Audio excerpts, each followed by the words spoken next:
Assalamualaikum warahmatullahi wabarakatuh. Alhamdulillah kita pada pagi hari ini bisa berkumpul pada seminar online. Pagi hari ini kita ada 3 pemateri. Yang pertama ada Ibu Widya, yang kedua ada Pak Mareta, yang ketiga ada Bu Atun pematerinya. Oke, di sini pada hari ini kita membahas tentang kecemasan dan apatis menghadapi praktek kerja lapangan di rumah sakit dan kantor. Pak Mareta, apakah sudah siap? Siap. Siap ya. Ya, sebelumnya saya mau memperkenalkan Bapak dulu ya sama teman-teman sekalian biar akrab. Kalau ketemu di jalan bisa ditegur ya, tegur sapa. Oke. Assalamualaikum. Kita masuk ke pembicara kedua ya. Di sini ada Nurse Mareta Akhiriansa, S.Kep dan M.Kep. S1 beliau di STIK Bina Usada Palembang pada September 2007. Profesi nurse pada tahun 2008 di STIK Binhus juga. S2 beliau di Universitas Andalas Padang pada Oktober 2016. Benar, Pak? Benar. Iya. Oke. Sekarang beliau aktif di PSIK Nurse STIK Bina Usada Palembang, menjadi Kepala Gugus Kendali Mutu PSIK Nurse, BMAP Urusan Akreditasi. Ya. Oke. Mungkin sekian. Silakan Bapak memaparkan pemateri selanjutnya. Untuk Bapak, materinya yang akan dibahas tentang penata laksanaan ansietas dengan terapi progresif muscle relaxation. Ya. Ya, oke. Pada Bapak, kami persilakan. Baik, terima kasih Ibu Setria ya sebagai moderator yang sudah mengizinkan saya untuk memberikan materi pada hari ini. Yang pertama, saya mengucapkan terima kasih kepada panitia ya yang sudah mengizinkan saya terlibat menjadi salah satu dari pemateri seminar pada hari ini. Saya ucapkan terima kasih. Kemudian yang kedua, saya ingin menyapa juga rekan-rekan narsum pada hari ini. Ada Bu Widya, sama-sama di IPKJI, dan sama-sama alumni Bina Usada. Kemudian ada juga Bu Sri Mariatun ya, dari Universitas Sriwijaya. Ya, sama-sama juga di IPKJI Sumsel.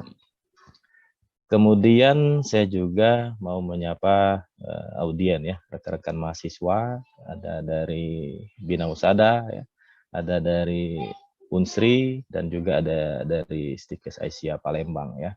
Alhamdulillah, di mana pada hari ini hari libur Bu, ya biasanya hari libur ini mau Lebaran, orang-orang banyak berbondong-bondong ke mall, ya. Kalau di Palembang ke Plaza 16 gitu ya. Tapi pada hari ini rekan-rekan mahasiswa ya, berkumpul di sini webinar ini untuk menghadiri ya, sharing, bertukar pikiran, ilmu ya untuk ke depan gitu ya mengatasi ansietas ya. Mudah-mudahan kegiatan pada hari ini ya mendapatkan diri dari Allah, mendapatkan pahala dari Allah Subhanahu wa taala karena ini adalah kegiatan yang positif ya. Baik, selanjutnya saya izin share screen ya.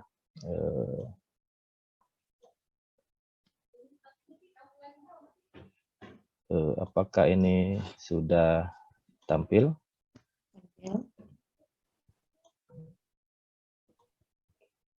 Sudah ya? Oke. Hari ini saya akan menyampaikan materi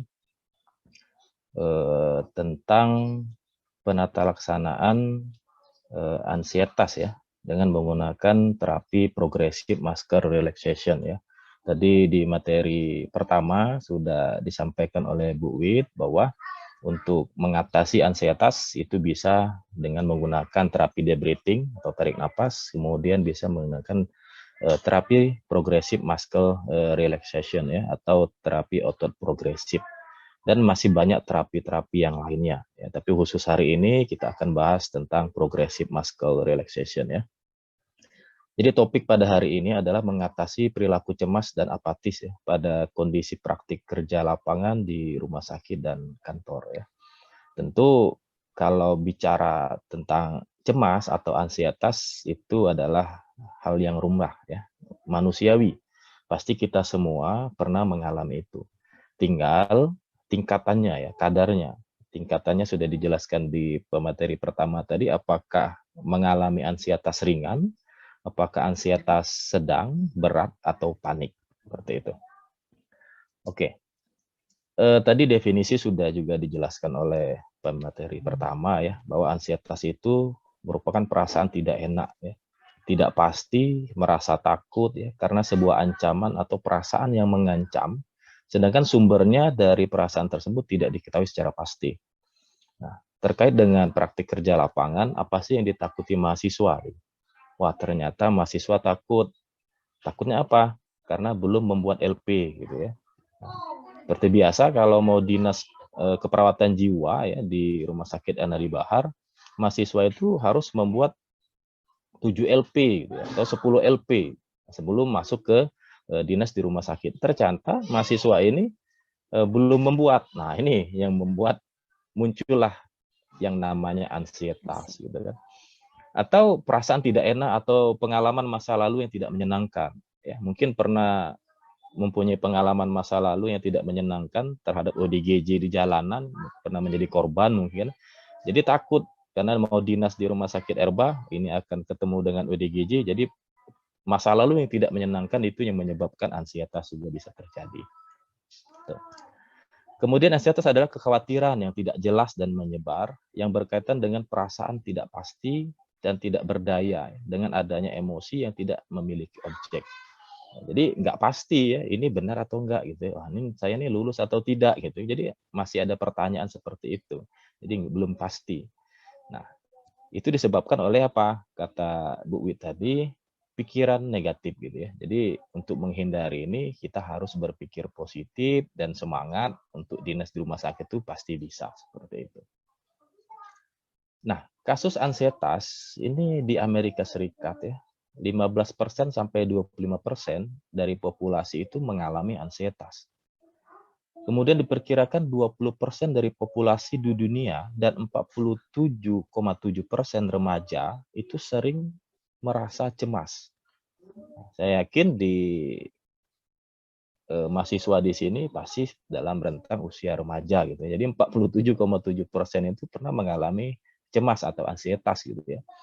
Kemudian di Indonesia sendiri kasus ansietas naik selama pandemi ini ya, sebanyak 35,7 sampai 47% orang mengalami ansietas.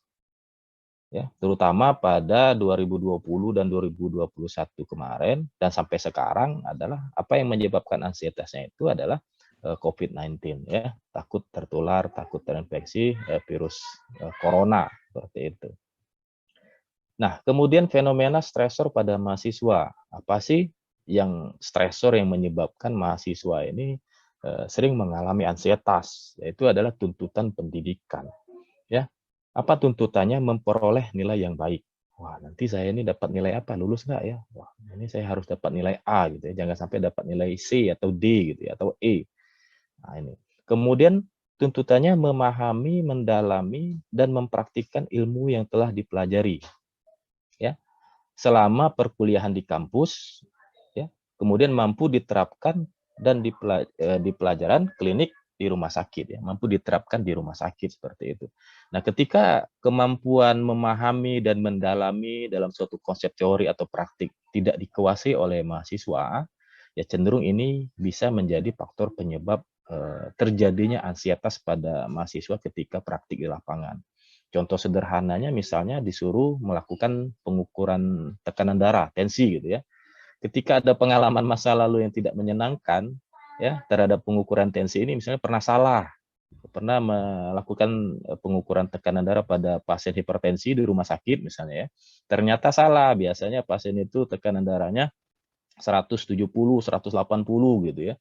Tetapi pas mahasiswa melakukan tindakan tensi tersebut, dibilangnya tadi misalnya 120/80 normal gitu.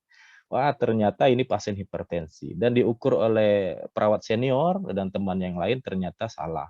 Nah, hal ini juga bisa menjadi pengalaman masa lalu yang tidak menyenangkan, gitu ya. Sehingga ketika dinas di rumah sakit yang lain, stase yang lain, ketika mau melakukan tindakan tersebut, cenderung takut, gitu ya. Cuma nanti salah lagi, nanti salah lagi, gitu.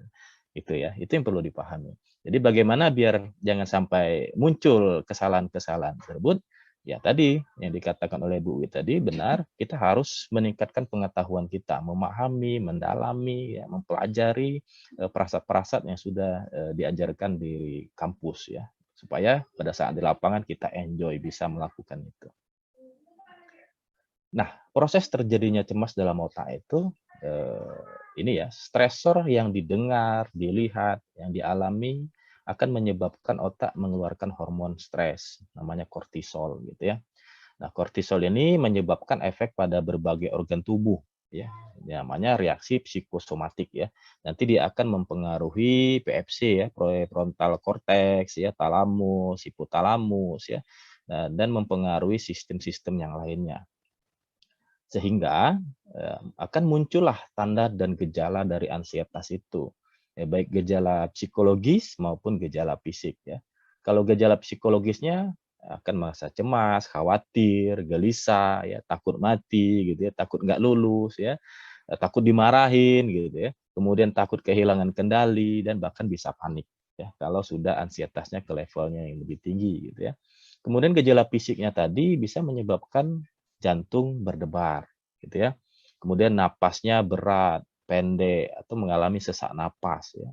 Bisa juga gejala fisiknya mual, ya, kembung, bahkan bisa menyebabkan diare, ya. Juga bisa menyebabkan nyeri kepala, nyeri otot. Nah, ya. Jadi sama nih seperti yang materi yang pertama tadi juga mengalami gejala fisik yang seperti ini ya. Bahkan keringat dingin atau gatal-gatal ya, kadang garuk-garuk ke kiri kanan gitu, kepala gatal gitu ya. Nah, cenderung pada pemeriksaan fisik, laboratorium, dan penunjang lainnya tidak ditemukan adanya masalah. Jadi kalau dilakukan tindakan pemeriksaan lab, itu nggak ada tanda dan gejala gitu ya. Gitu. Nah, pada hari ini, penata laksanaan dengan progressive muscle relaxation ini adalah mengatasi masalah ototnya ini ya, terjadi ketegangan otot. Diharapkan dengan kita merelaksasikan otot, juga dapat mengurangi yang namanya ansietas yang terjadi pada kita ya nantinya. Nah, penyebab ansietas ya, saya hanya mengulang lagi ya dari pemateri yang pertama tadi sedikit gitu ya, bahwa menurut teori Stuart ya, untuk ansietas ini masuk ke dalam resiko gangguan jiwa. Nah, jadi hati-hati ya, stres, depresi gitu itu termasuk resiko gangguan jiwa gitu ya, di mana disebabkan oleh faktor biologi, psikologi, dan sosial. Jadi kalau mau lebih kompleksnya lagi ada faktor predisposisi dan faktor presipitasi ya. Predisposisi itu ada biologi, psikologi, dan sosial. Kalau presipitasinya ada 4 lagi gitu ya. Ada nature, origin, timing, sama number. Nah, jadi tinggal membedakan jarak stimulus itu ya.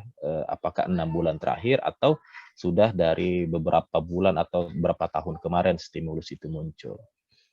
Nah, bicara tentang biologi bahwa penyebab ansietas itu dari faktor biologi ini bisa disebabkan oleh faktor genetik ya, riwayat orang tua ya, ibunya ya yang pencemas ya, ini bisa juga ditularkan ke anaknya, nanti juga akan bisa mengalami ansietas juga gitu ya. Kemudian traumatik kepala, mengalami infeksi, penggunaan narkoba ya, nafza gitu ya. Kemudian keseimbangan neurotransmitter di otak yang dimana tadi ya diganggu oleh gangguan hormon karena kortisol tadi gitu.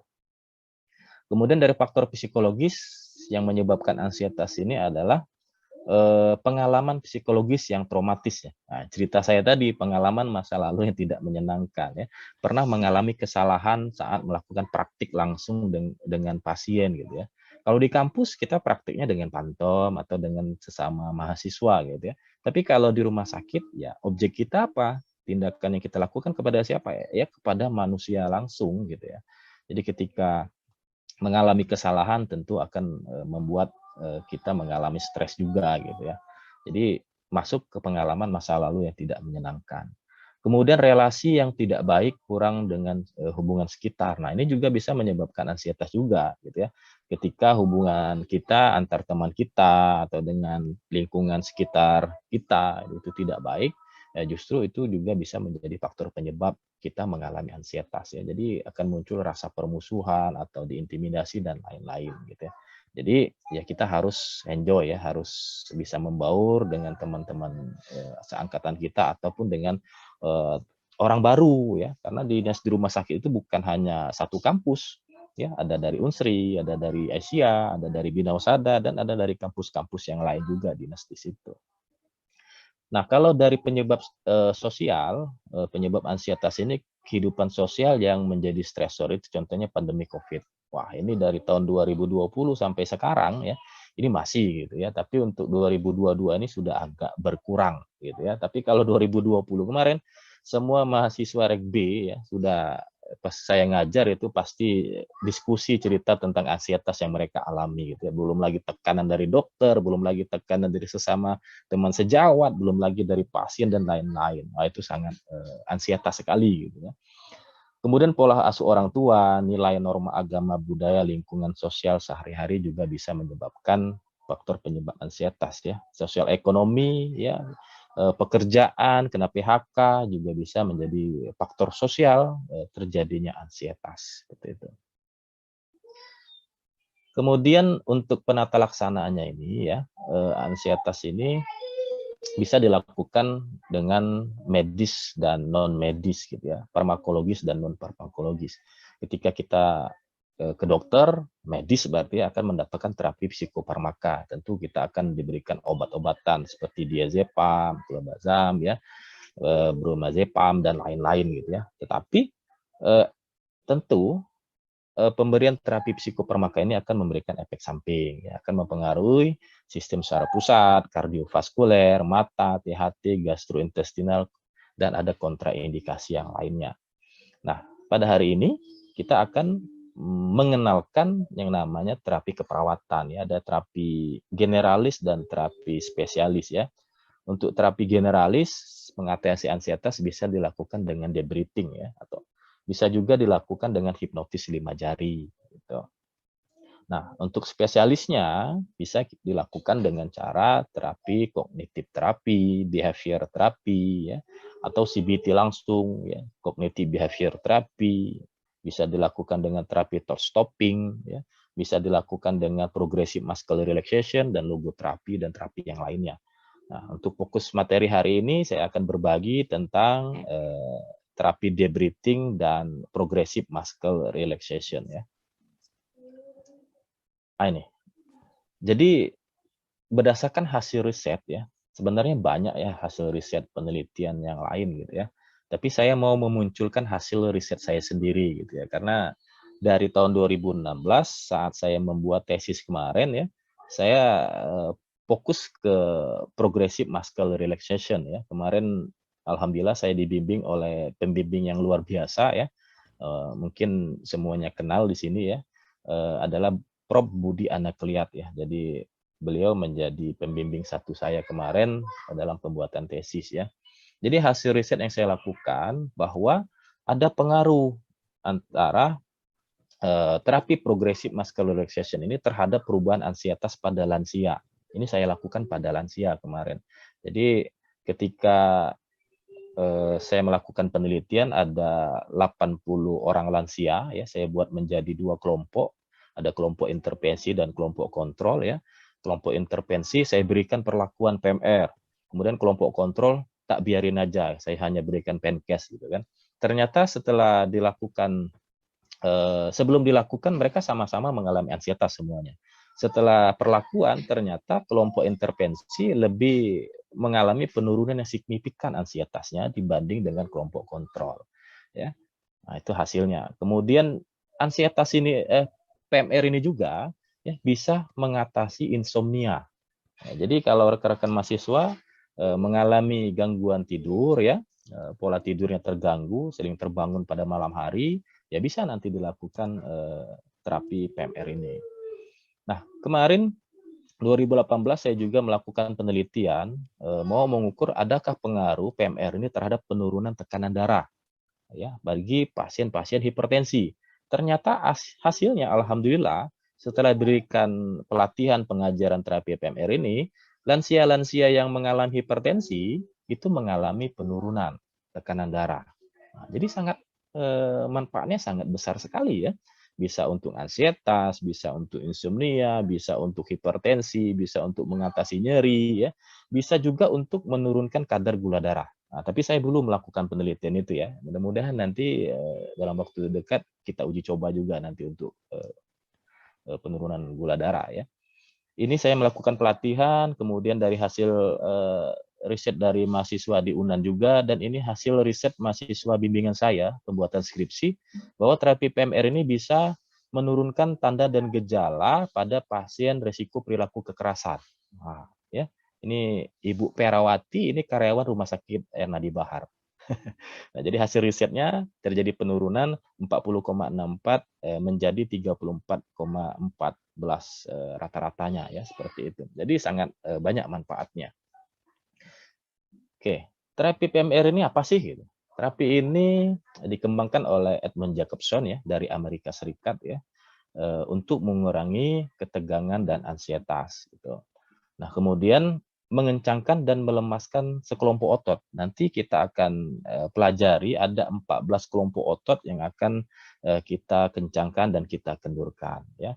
Nah, terapi relaksasi ini gerakan mengencangkan dan melemaskan otot pada satu bagian tubuh pada satu waktu untuk memberikan perasaan relaksasi secara fisik ya. Jadi ada 14 gerakan nanti akan kita pelajari.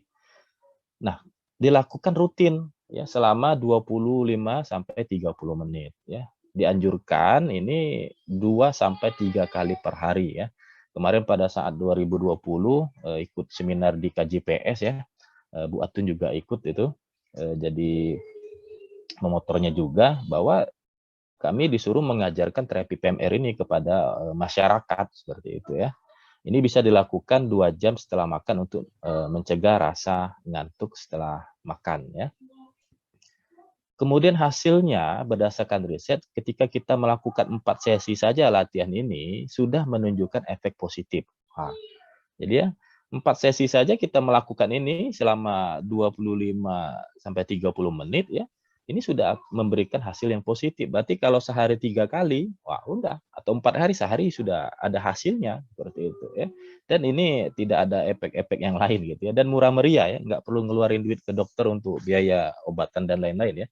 Cukup ikut webinar pada hari ini, ya, alhamdulillah nanti bisa dapat terapi ini gitu ya. Gitu.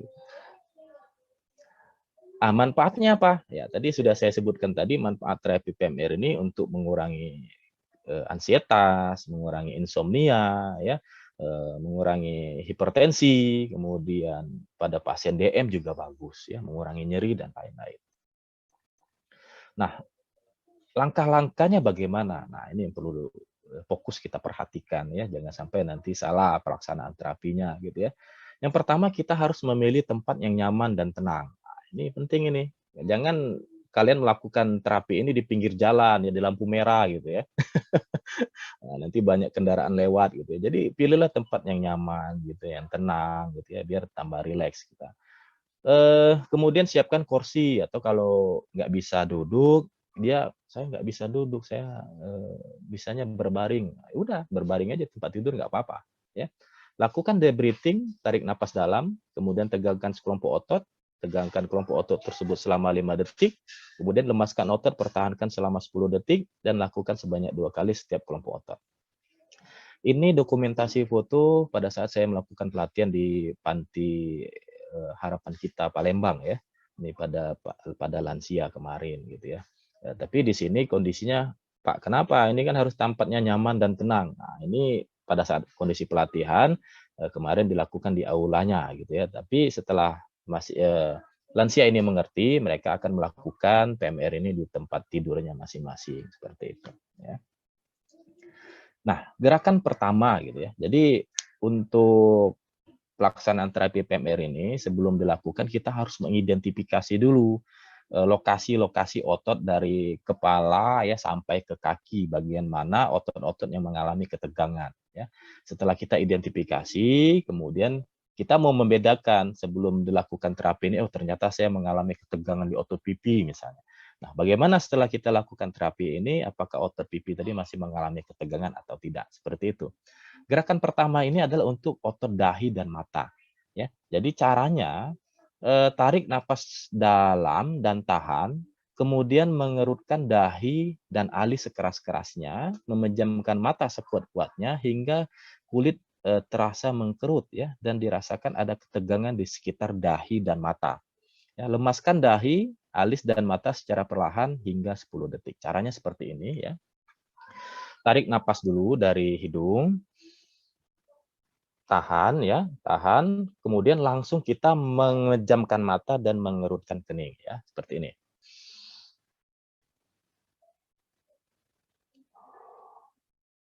Nah, oke, seperti itu ya. Nah, bisa dipraktekkan, coba dipraktekkan dulu ya. Oke, tarik napas dari hidung, kemudian tahan ya. Setelah tahan itu sambil kita memejamkan mata dan mengerutkan kening kita selama 5 detik saja ya.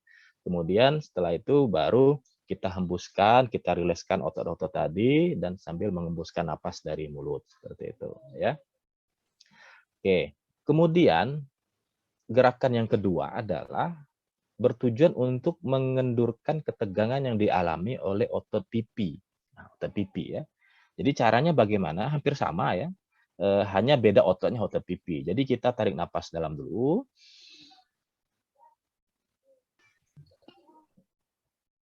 Seperti itu ya. Jadi tarik napas dalam, tahan sambil mengembungkan pipi ya.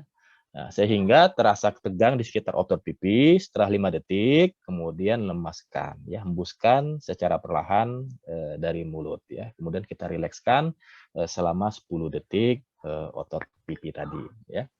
Seperti itu. Oke. Selanjutnya, jadi dari otot mata, otot kening, otot pipi, selanjutnya gerakan ketiga adalah otot rahang dan mulut. Jadi otot rahang dan mulut ini ya. Caranya hampir sama juga, tarik napas dalam, ketika ditahan, katupkan mulut sambil menggigit gigi sekuat-kuatnya sambil tarik lidah ke belakang sehingga terasa ketegangan di sekitar otot rahang. Ya, jadi caranya tarik napas dalam sambil giginya digigit gitu ya, digigit. Jadi masalahnya kemarin di lansia tempat kami pelatihan kemarin, cung katanya, kami ini nggak punya lagi gigi, gitu. Kayak mana jadi gitu. Jadi giginya mereka sudah ompong gitu kan. Ya, jadi ketawa semua kemarin di panti itu peserta-peserta. Jadi alhamdulillah ya kegiatan ini happy juga gitu ya. Jadi mereka bisa lepas tertawa, senang gitu. Itu yang kita harapkan sebenarnya. Nggak apa-apa kayak kata saya. Gigit aja gusinya kata saya sambil lidahnya ditarik ke belakang kata saya. Seperti itu. Ya.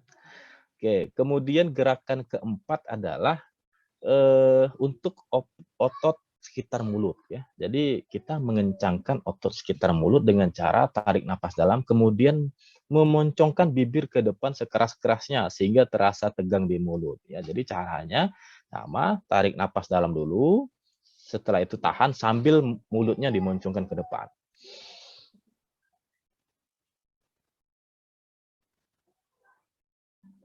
Seperti itu. Nah, ini juga lucu juga dengan lansia gitu, karena giginya nggak ada, kemarin dia memoncongin itu, jadi sambil saling lihat antar mereka lansia, ya saling ketawa juga gitu ya. Jadi terapi tertawa juga gitu. Jadi happy kemarin pelaksanaan ini ya. Seperti itu. Nah, kemudian gerakan yang kelima ya, tujuannya untuk otot-otot leher bagian belakang ya. Jadi caranya tarik napas dalam, setelah tarik napas dalam tahan sambil kepalanya diekstensikan ya, menegakkan kepala ke arah punggung sedemikian rupa seperti ini ya. Jadi tarik napas dalam.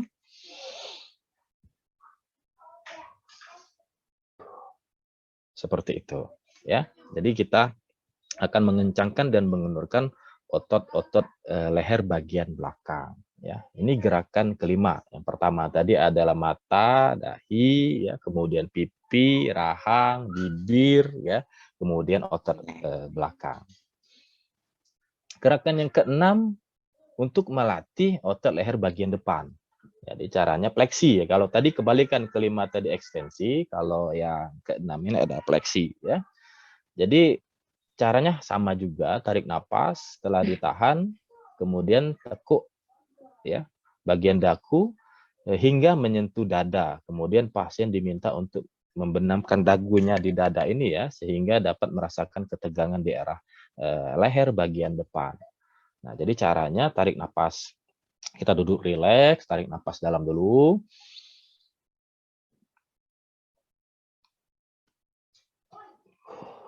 Seperti itu ya. Jadi sambil tahan napas, kita posisikan fleksi seperti ini, dagu ini usahakan nempel di dada gitu ya.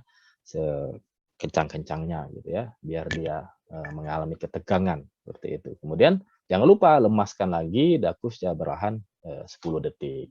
Setelah 10 detik lanjut lagi gerak ketujuh gitu ya. Gerakan ketujuh ini tujuan untuk melatih mengendurkan bagian otot-otot bahu. Caranya sangat mudah juga ya. Kita tarik napas sambil nanti bahunya diangkat seperti ini ya. Kita tarik napas dalam.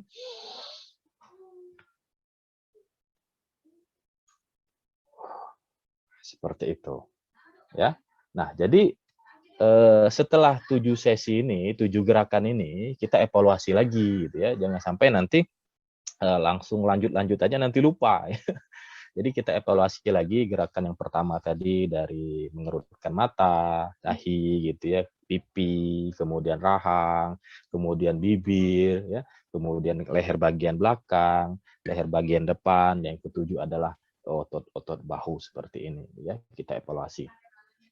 Oke, setelah dievaluasi kita lanjut ke gerakan ke-8. Gerakan 8 ini adalah melatih otot tangan ya. Jadi kita cukup menggenggamkan, menggepalkan tangan seperti ini ya, kiri dan kanan. Tapi satu-satu, tangan kiri dulu, tangan kanan dulu, baru tangan kiri ya. Caranya tarik napas dalam, tahan sambil kita kencangkan ini sekuat-kuatnya ya. Seperti itu ya. Nah, kalau sudah bisa dilakukan untuk tangan yang sebelah kiri, yang satunya lagi ya. Tarik napas dalam dulu. Seperti itu ya. Nah, ini gerakan ke-8 ya, jangan lupa ya. Nah, nanti dicatat ya, atau nanti materinya nanti bisa di-share nanti ya. Kemudian gerakan yang ke-9 adalah gerakan untuk melatih otot tangan bagian belakang. Jadi tangan kita tidak akan ke depan seperti ini ya, seperti ini. Oke, jadi caranya hampir sama, tarik napas dulu. Kemudian tangannya dikebankan seperti ini, ditegangkan seperti ini ya. Sampai 5 detik, kalau udah baru lemaskan lagi sambil membuskan napas dari mulut seperti itu ya. Oh, ya, lumayan berkeringat juga ya latihan relaksasi otot ini ya. Baru gerakan ke-9 gitu ya. Sudah terasa ya. Gitu. Oke, kemudian gerakan ke-10. Jadi gerakan ke-7 tadi seperti ini ya. Gerakan ke-8 otot tangan, gerakan ke-9 tangannya ke depan, gerakan ke-10 tangannya diangkat seperti ini. Ya, jadi caranya sama juga. Tarik napas dalam sambil kita kencangkan otot seperti ini.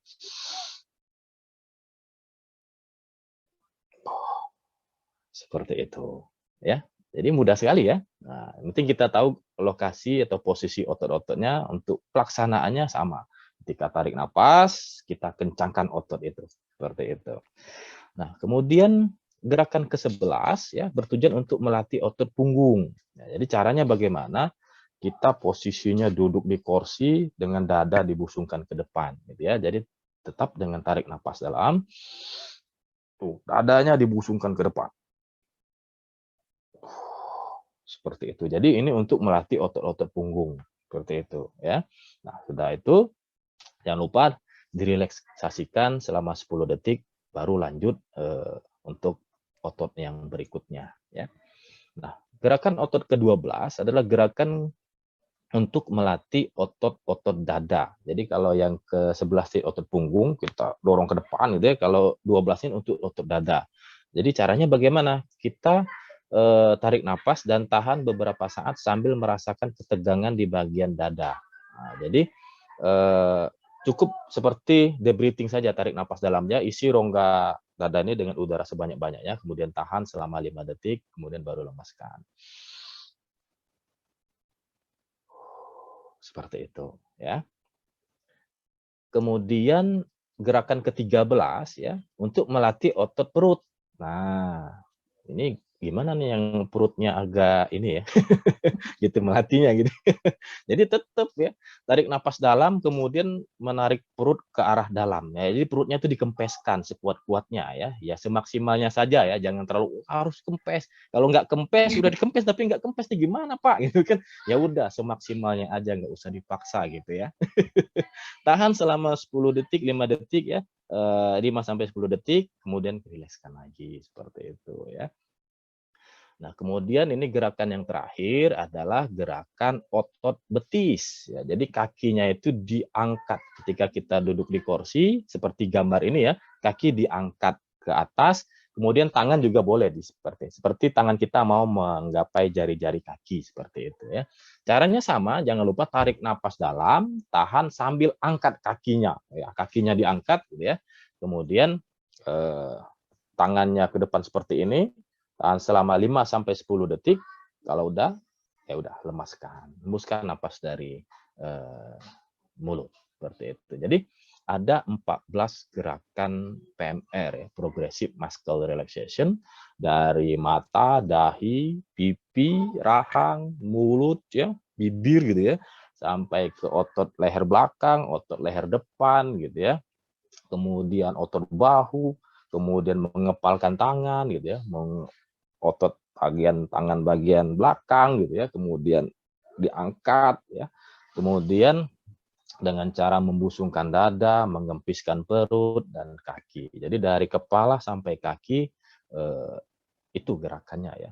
Nah, kalau kalian baca di referensi yang lain untuk progressive muscle relaxation, mungkin kalau di mata kuliah KMB apa yang lain ya, urutannya dia nggak berurutan dari kepala sampai kaki ya. Tapi ini saya ambil mazhabnya dari Universitas Indonesia ya, dari buku dari UI ya.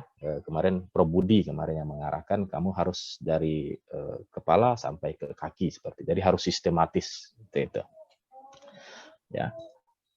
Kemudian ini ada sedikit video ya pelaksanaan pelatihan kemarin ya. Jadi kalau mau versi fullnya, teman-teman bisa buka di channel YouTube saya ya, Pak Dosen Binhus. Wah, sekalian promosi ya Bu Septria ya. Ya, lanjut Pak. Lanjut. Iya, boleh buka di channel YouTube saya. Nanti ada beberapa tips dan trik terkait mahasiswa dan dosen juga di situ ya. Boleh nanti dilihat, dikunjungi. Ini proses pelaksanaan pelatihan kemarin dengan lansia-lansia ya. Ini karena kalau dosen ini ada 3 tridharma gitu ya. Pembelajaran, pengabdian sama penelitian gitu ya. Jadi setelah melakukan penelitian by riset kami lakukan pengabdian pelatihan ini. Biar hasil penelitian kami itu dirasakan oleh masyarakat juga seperti itu. Ya. Oke, ini terakhir. Terima kasih ya. Jadi sebelum saya closing ini, untuk mengatasi kecemasan pada mahasiswa yang praktik lapangan, salah satu tipsnya adalah sebagai dosen dari institusi, alangkah baiknya mahasiswa itu dibekali dulu di kampus ya sebelum mereka turun ke lapangan. Jadi kita persamaan persepsi terkait tugas, kondisi lapangan dan lain-lain, mengevaluasi kemampuan mahasiswa ya. Ketika dirasakan sudah oke, baru mahasiswa itu biasanya akan dilepas ke rumah sakit. Dan juga kalau di rumah sakit Erba biasanya belum langsung dinas ke pasien, biasanya ada beberapa hari dilakukan pembekalan kembali oleh tim rumah sakit, biasanya seperti itu. Yang kedua, mahasiswa harus berpikir positif bahwa semua yang dilakukan itu bisa gitu. Jangan sampai berpikir negatif. Ketika kita berpikir negatif, justru nanti akan muncullah kecemasan-kecemasan itu nanti ya.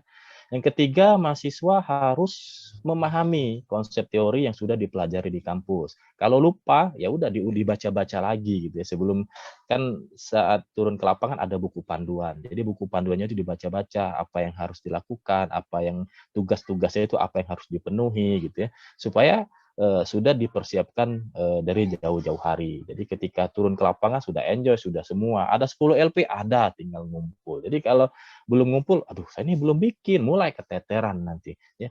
Sistem SKS, sistem kebut semalam, ya, seperti itu ya. Dan yang terakhir harus tetap semangat ya. Jangan lupa semangat itu adalah senjata yang ampuh ya untuk mencapai kesuksesan. Kalau loyo, sudah ya. Jadi loyo juga nanti aktivitasnya. Mungkin ini yang dapat saya sampaikan. Terima kasih. Saya kembalikan ke moderator.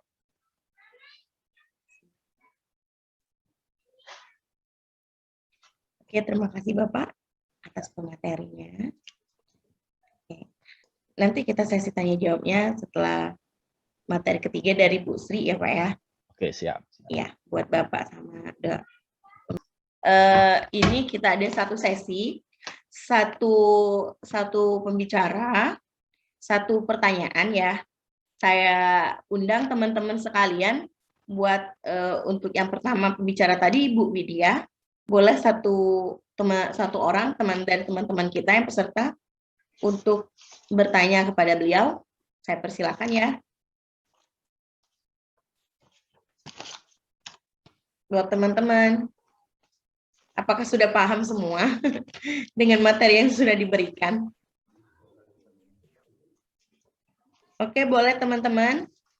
Teman-teman dari Binhus, dari Unsri, dari Stivi. Oke, boleh sama Pak Mareta ya, atau Bu Atun boleh, nggak apa-apa. Bebas, aman kok. Pertanyaannya mungkin boleh di panel aja kali ya Pak ya, jadi kita sambil aktifkan waktu. Iya. Oh ini nih ada nih. Dari Ferry ya? Aan. Bu. Oh Aan, dari Aan.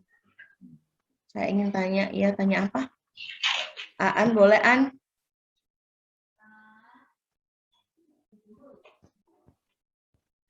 Nah, Assalamualaikum warahmatullahi wabarakatuh. Ya, waalaikumsalam warahmatullahi wabarakatuh. Bu, saya ingin tanya Bu, ini seputar gangguan kecemasan tadi Bu ya. Nah, saya ini kan kalau nggak diperiksa EKG kan jantung saya ini normal Bu. Tapi kalau diperiksa saya sering deg-degan. Itu gimana Bu ngatasinya Bu? Padahal saya sudah mengalihkan pikiran saya untuk agar tidak cemas Bu.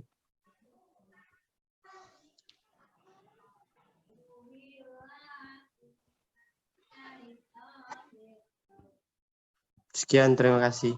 Oke, terima kasih Aan atas pertanyaannya. Langsung dijawab Bu atau gimana? Kita kumpulin dulu.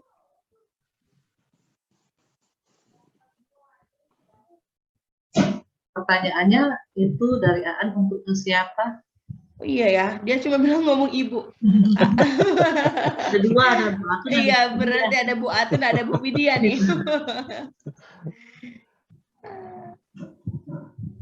Bolehlah Bu Widya dulu lah yang jawab, nggak apa-apa. Oke, mungkin di panel tadi ya Mbak ya, silakan ada pertanyaan lagi. Iya. Sambil itu sebelumnya saya tanya dulu si Aan itu tadi berbincang tuh karena posisinya lagi apa, mengalami kecemasan atau bagaimana tadi? Saya pada waktu saya di rumah kan tidak deg-degan Bu, tapi kalau saya tes jantung atau tes tensi, nadi saya itu tinggi Bu. Oh, nadi.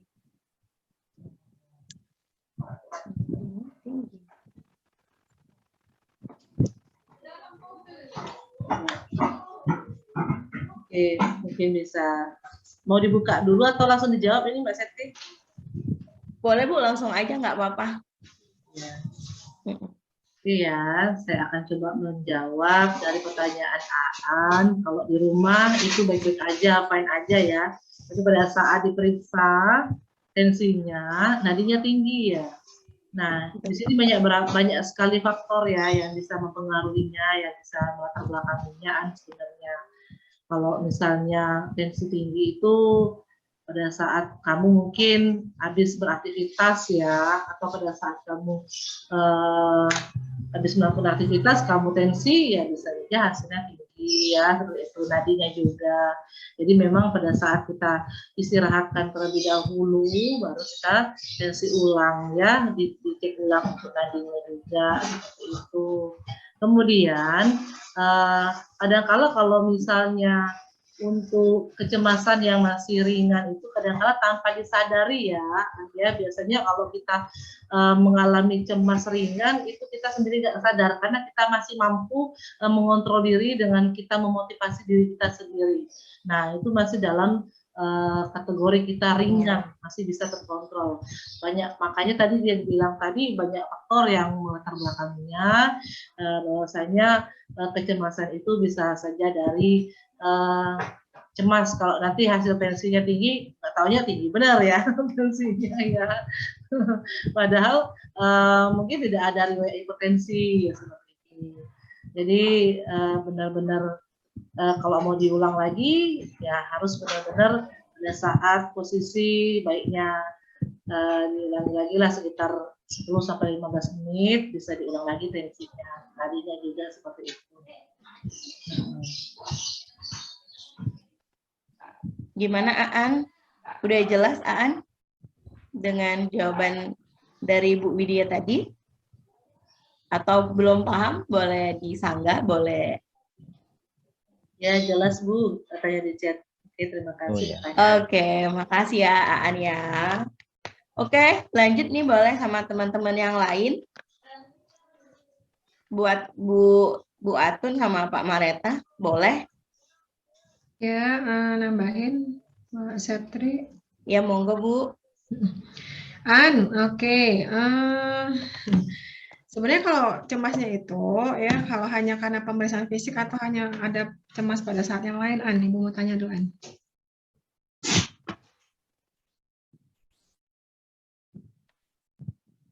Halo,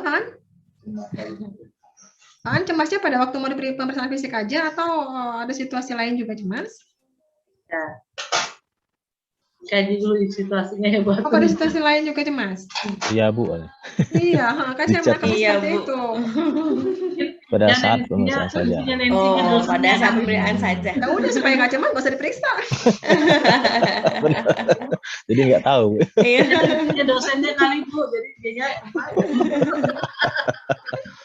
buatun kalian tensinya jadi cemas. Oh, saya tensi tiap hari mau ditensi gitu ya.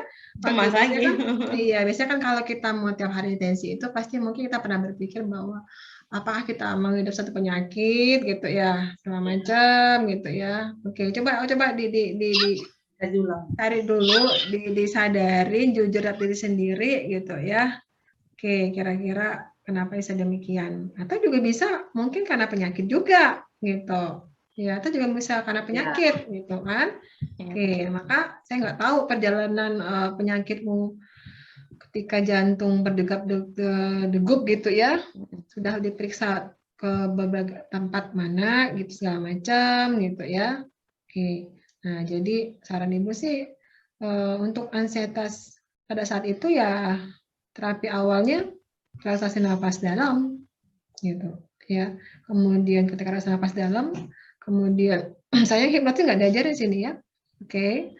Langsung berpikir positif aja gitu ya, berpikir positif aja gitu. Ya, tapi kalau susah juga ya kalau tensinya tinggi berpikir positif gitu kan ya. Kenyataannya memang seperti itu gitu ya. Oke. Nah, maka Anda harus tensi pada saat bukan hanya pada periksa cemas aja, Anda bandingkan pada saat kapan segala macam seperti itu. Gitu ya. Dan kita harus jujur sendirilah kita cemas itu ya kalau nggak sampai mengganggu ya nggak apa-apa, fine gitu. Tapi kalau sampai mengganggu kamu gitu ya, tiap hari mau ditensi sampai pagi-pagi tensi, sore tensi gitu ya, terus sampai terpikir mau belajar segala macam ya itu yang berbahaya gitu ya. Oke, itu aja sih jawaban saya. Bisa nambahin. Mungkin saya mau boleh menambahkan juga Bu. Boleh Pak, lanjut. Ya, jadi pertanyaan Aan tadi dia pernah periksa EKG normal, kemudian cemas, deg-degan, jantung berdebar-debar gitu ya. Jadi saran untuk Aan, kemungkinan saudara mengalami ansietas gitu ya. Tapi ansietasnya ini tingkatannya ini belum tahu. Jadi saudara Aan bisa mencari di Google gitu ya, mendownload kuesioner. Itu bisa dari HARS, HARS, Hamilton Anxiety Rating Scale, atau bisa juga mencari kuesioner DASS ya, Depression Anxiety Stress Scale ya. Jadi Aan bisa mengukur nanti gitu ya, atau minta bantu temannya gitu. Mengukur kira-kira level ansietas Aan ini sudah masuk levelnya mana. Apakah ringan, apakah sedang, atau berat, atau panik. Seperti itu.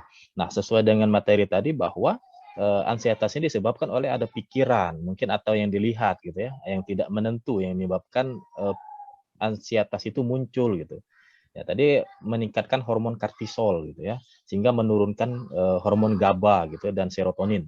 Nah, sehingga menyebabkan mempengaruhi sistem-sistem yang lain gitu. Bisa meningkatkan tekanan darah, nadi, pernapasan bisa cepat, bisa pendek, seperti itu. Nah, jadi sarannya coba cek dulu menggunakan kuesioner, diukur dulu tingkat ansietasnya apa, kemudian terapi yang bisa dilakukan nanti bisa dilakukan dengan deep breathing tadi, napas dalam, dan coba lakukan progressive muscle relaxation yang saya ajarkan tadi. Karena berdasarkan hasil riset saya dan yang lain juga bisa menurunkan hipertensi. Jadi mungkin tadi hipertensi katanya kan naik tekanan darahnya ketika ansietas gitu. Coba praktekkan PMR ini. Mungkin itu tambahan dari saya, Bu. Oke, terima kasih Pak Mareta. Gimana Aan? Itu Peri ada yang mau ditanyakan, sepertinya dia resen. Boleh. Ada mana? Ya. Oke. Pak, ini apa sudah boleh untuk bertanya atau masih menjawab pertanyaan Aan tadi, Pak?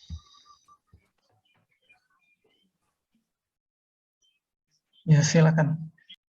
Nah, baik, sebelumnya perkenalkan saya Peri dari Universitas Sriwijaya. Izin bertanya kepada Ibu Atun. Tadi kan Ibu Atun menjelaskan tentang mindfulness ya. Nah, untuk mindfulness itu apakah boleh dilakukan oleh anak-anak, Ibu, dilakukan terhadap anak-anak? Kalau boleh kan anak-anak tuh biasanya tuh seperti susah diatur gitu. Seperti susah diatur buat berpikir positif kan. Maklumlah kan anak-anak gitu, Bu. Nah, jadi kalau begitu bagaimana, Bu, caranya? Karena ada pengalaman sama saudara saya tuh ada anak kecil, dia tuh kayak takut berlebihan sama boneka, Bu. Padahal bonekanya tuh lucu. Baik, Bu, terima kasih. Oke, pertanyaan sangat bagus sekali, Ferry.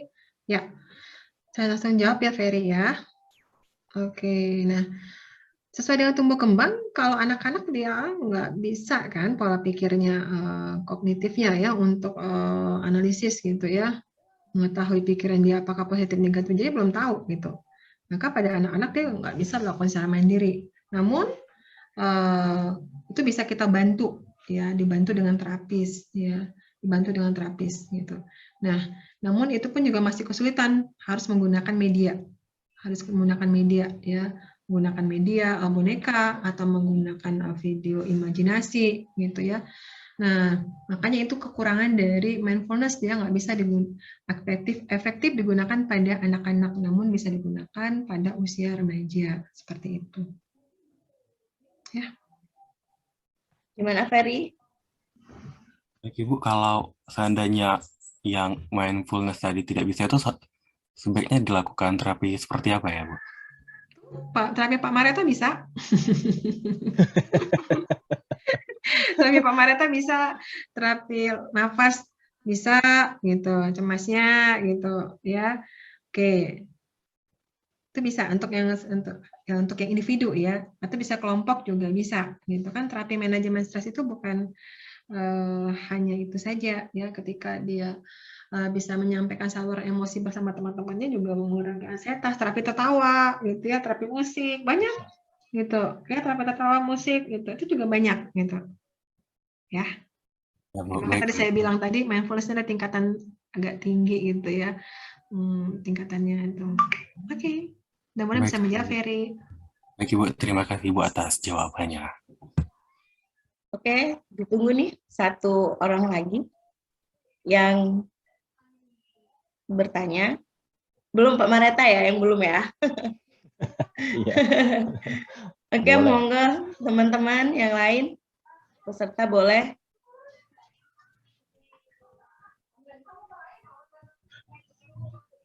Kalau tidak ada dari peserta, saya aja yang ingin bertanya ke Pak Mareta. Boleh. Boleh, panitia. Oke. Gini Pak Mareta, di beberapa kasus kecemasan itu kadang orang tua itu terlalu cemas terhadap anaknya, baik itu dia sedang kuliah atau dia sedang perjalanan kantor atau apa gitu kan. Nah, untuk mentreatment bahwasanya kami baik-baik saja gitu loh kepada orang tua yang terlalu cemas itu bagaimana? Nah, terus lagi ada satu lagi pertanyaan ini, apakah ada pengaruh dari minuman atau makanan yang menyebabkan tingkat kecemasan itu tinggi, Pak? Itu saja dari saya. Oke, baik. Terima kasih atas pertanyaannya. Jadi pertanyaan tadi bagaimana respon kita sebagai anak gitu ya, biar orang tua tadi tidak terlalu cemas gitu ya terhadap kondisi kita, misalnya apakah lagi dalam suatu perjalanan atau dan lain-lain. Mungkin saya tambahkan juga bagaimana biar orang tuanya nggak terlalu cemas juga gitu, bagaimana cara mengatasinya seperti itu. Jadi untuk orang tuanya dapat, ini untuk anaknya juga dapat gitu ya. Jadi oke, untuk orang tuanya untuk mengetahui kadar cemasnya itu berat atau tidak ya, itu bisa kita ukur dulu. Jadi kita nggak bisa, oh saya ini ansietas berat nih, saya ini panik nih, saya ini saya ansietas ringan. Jadi kita itu hanya subjektif gitu ya. Jadi untuk objektifnya biar tahu kadarnya ansietas levelnya ini masuk kemana, kita bisa menggunakan skala ukur tadi, menggunakan kuesioner. Jadi bisa menggunakan Hamilton atau menggunakan DAS tadi. Ketika sudah tahu, jadi kita tahu nih level ansietas kita ini udah ke panik atau berat atau hanya sekedar ringan. Seperti itu. Nah, kemudian untuk anaknya tadi, bagaimana untuk meyakinkan orang tua supaya jangan sampai cemas nih, saya ini nggak apa-apa nih dalam perjalanan gitu ya. Yang pertama, jangan dibohongi dulu. Kecemasan orang tua itu karena mungkin ya, pernah mendapatkan pengalaman masa lalu yang tidak menyenangkan. Mungkin anaknya ketika berangkat sekolah, kuliah, atau apa keluar kota pernah mengalami kecelakaan atau apa gitu ya. Atau pernah dibohongi seperti itu ya. Jadi membuat orang tua tadi kepikiran terus gitu. Jadi segera komunikasikan dengan orang tua seperti itu, bahwa saya dalam perjalanan gitu kan, Ma izin Ma, mau doanya saya mau pulang nih, saya mau berangkat. Nggak apa-apa dia telepon. Kalau kita memang tahu level dari ansietas orang tua kita tadi itu panik kan orangnya. Jadi kita telepon, saya sudah ada di kampus sekarang. Jadi alhamdulillah nggak ada apa-apa di perjalanan. Ya udah, tenang dia gitu. Jangan sampai kamu berangkat sekolah, berangkat kerja, orang tuamu kan udah tahu levelnya level panik tadi, makanya diukur dulu gitu ya. Jadi pas di kampus atau di tempat kerja diam aja gitu, nggak ada komunikasi. Orang tuamu terus mikir, udah nyampe belum. Jadi komunikasi obat yang mujarab juga untuk menginformasikan ke orang tua biar dia tidak panik seperti itu. Ya.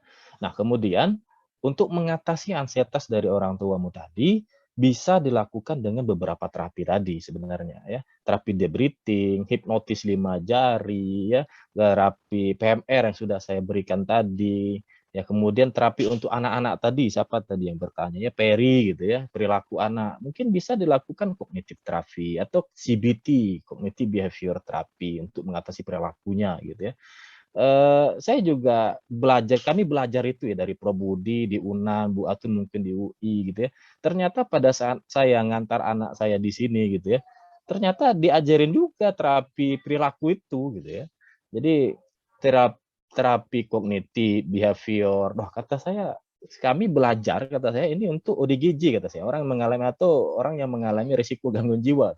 Ternyata terapi itu diajarkan juga untuk terapi perilaku dari Yamed ya di Bandar Lampung ini kemarin. Anak saya masuk ke situ. Jadi dia diajarin perilaku yang bagus itu, yang positif. Jadi bisa diajarkan itu. Mungkin itu jawaban saya untuk Ferry sama siapa tadi yang nanya tadi, panitia ya. Ya. Iya. Ada banget ya. Iya. Iya. Iya, kadang kan memang orang tua itu suka berlebihan. Iya benar. Berarti dia sayang dengan dirimu. Itu ya. Itu Iya, namanya memang. ansietas. Tapi kalau objeknya nampak itu baru namanya takut gitu ya. Karena takut misalnya lewat jalan, wah ini angker nih, misalnya oh ini banyak preman nih, nanti kena begal nanti sini. Oh itu takut. Ya. Tapi kalau itu yang tidak pasti apakah iya atau tidak, itulah yang namanya ansietas. Ya cobalah ukur orang tuamu ya, download dulu di Google. Kalau nggak ada WA saya nanti tak kirim ke WA ya. Nanti Pak minta Pak kuesionernya, boleh nanti saya kasih nanti. Iya. Ya. Ini ada satu lagi Pak yang nanya nih dari Nurse Binhus ya. Maaf Bu, izin bertanya, saat kita mengalami kecemasan, seringkali terjadi tremor berlebihan. Bagaimana cara kita untuk menenangkan diri agar tidak terjadi tremor, apalagi saat melakukan tindakan? Oke. Oke. Jadi tremor, saya yang jawab ini ya? Boleh Pak. Oke. Terima kasih. Boleh. Jadi tremor itu merupakan tanda dan gejala tadi ya dari ansietas gitu ya. Lah kenapa kita cemas gitu kan? Mungkin ada sesuatu hal yang mau kita lakukan kita tidak siap. Contohnya misalnya ya, saya diminta jadi pemateri misalnya ya. Ternyata saya tidak menguasai bahan, apa yang mau saya sampaikan gitu kan? Atau teman-teman disuruh presentasi di kelas gitu kan, tidak menguasai bahan, tiba-tiba, wah sudah, jangankan tremor, ngomong pun pasti nah itu, ya. Gugup ya? Ya gugup gitu kan, Iya. jangankan tremor, jantung kita dem, ngomong pun kita gemeter gitu kan, jangan tangan pun gemeter juga gitu kan. Yang pertama adalah ketidaksiapan, ya. Yang kedua adalah pengalaman, jam terbang gitu ya. Nah, jadi ketika ada tugas sekolah, misalnya disuruh presentasi, disuruh mimpin dan lain-lain, ya lakukan dengan enjoy itu, tarik napas gitu, deep breathing. Bismillahirrahmanirrahim, saya bisa. Jadi jangan dipikirkan negatif. Nanti saya ini banyak pertanyaan ya, nanti saya takut nanti gimana cara jawab. Nanti pertanyaan itu nggak bisa saya. Nanti ini benar. Itu pikiran negatif itulah yang akan menyebabkan munculnya ansietas tadi. Ya, jadi apapun yang akan kamu lakukan ya, siapa tadi yang bertanya tadi? Merina ya. Jadi dipersiapkan dengan semaksimal mungkin ya. Jadi kalaupun memang mau presentasi, mau apa, mau tindakan infus atau melakukan pengukuran tensi, ya dipelajari dulu. SOP-nya bagaimana, prosedurnya bagaimana. Nah, ketika memang sering mengalami, saya ini sering cemas Pak, ya ayo coba lakukan yang namanya terapi-terapi yang kita ajarkan tadi. Terutama tadi ya, progressive muscle relaxation. Itu banyak sekali manfaatnya ya. Nah, boleh dilakukan, dipraktikkan itu. Ya. Nanti di kampus, di Binhus, masuk juga tuh mata kuliah itu kan di ansietas ya, nanti tingkatan belajar seperti itu. Mungkin itu jawaban saya. Oke. Gimana Mbak Merina?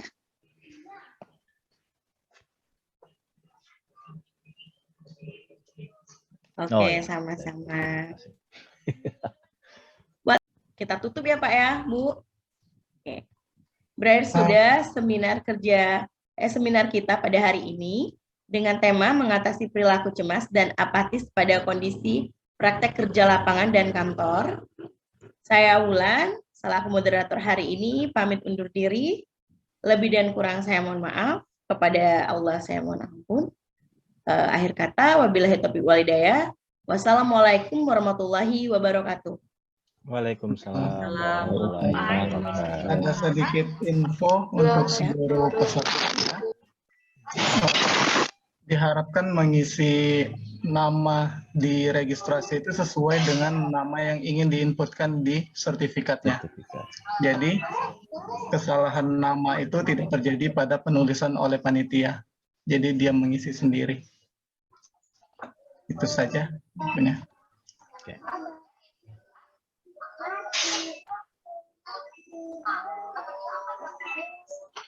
Kita sesi foto dulu ya. Nanti diharapkan untuk mengaktifkan kameranya, diaba-abai dengan hitungan dari saya untuk pengambilan kameranya ya. Oke, kita mulai dulu. Untuk yang pertama, 1, 2, 3. Oke. Untuk slide ke duanya.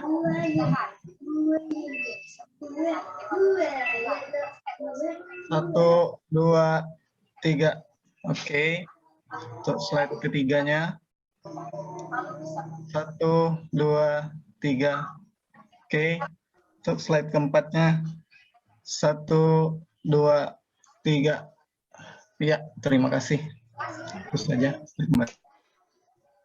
Buat Pak Mareta, saya boleh minta share yang buat notes 5 jari nggak, Pak?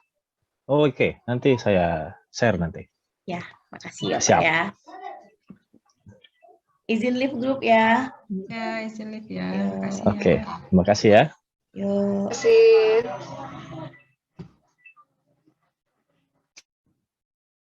Terima kasih panitia semuanya, Pak Mareta, Bu. Sama Bu.